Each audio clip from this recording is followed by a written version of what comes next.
Iran আমেরিকার এই সংঘাতে কে জিতল আসলে? ডোনাল্ড ট্রাম্প কি তার লক্ষ্য অর্জন করেছেন, নাকি সব হিসাব উল্টে দিয়ে শেষ পর্যন্ত জয়টা গেল ইরানের ঘরে?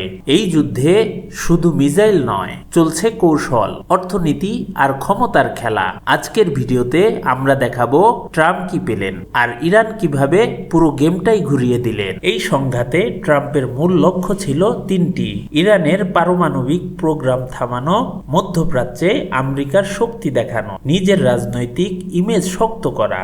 বিশেষ করে নির্বাচনের আগে তিনি দেখাতে চেয়েছেন তিনি একজন স্ট্রং লিডার। ট্রাম্প কি অর্জন করেছেন? প্রথমত, সামরিক চাপ দিয়ে তিনি ইরানকে কিছুটা প্রতিরোধে রাখেন। দ্বিতীয়ত, বিশ্বমঞ্চে একটা বার্তা দেন আমেরিকা এখন শক্তিশালী। তৃতীয়ত, তার সমর্থকদের কাছে তিনি হার্ড লাইন লিডার হিসেবে ইমেজ তৈরি করতে পেরেছেন। কিন্তু আসল প্রশ্ন, এই সব অর্জন কি টিকসই? কারণ ইরান থেমে যায়নি, বরং আরো শক্তভাবে প্রতিরোধ গড়ে তুলেছে। মধ্যপ্রাচ্যে উত্তেজনা আরো বেড়েছে।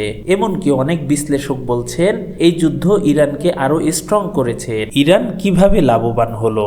ইরান এই সংঘাত থেকে কয়েকটি বড় লাভ পেয়েছে: আন্তর্জাতিক সহানুভূতি, নিজের জনগণের মধ্যে ঐক্য, আঞ্চলিক প্রভাব আরো বাড়ানো, আর সবচেয়ে গুরুত্বপূর্ণ, তারা দেখাতে পেরেছে আমরা এখনো দাঁড়িয়ে আছি। তাহলে শেষ প্রশ্ন, এই যুদ্ধে আসল বিজয়ী কে? ট্রাম্প কিছু অর্জন করেছেন, কিন্তু সেটা কি ছিল অস্থায়ী? অন্যদিকে ইরান দীর্ঘমেয়াদে নিজেদের অবস্থান আরো শক্ত করেছে।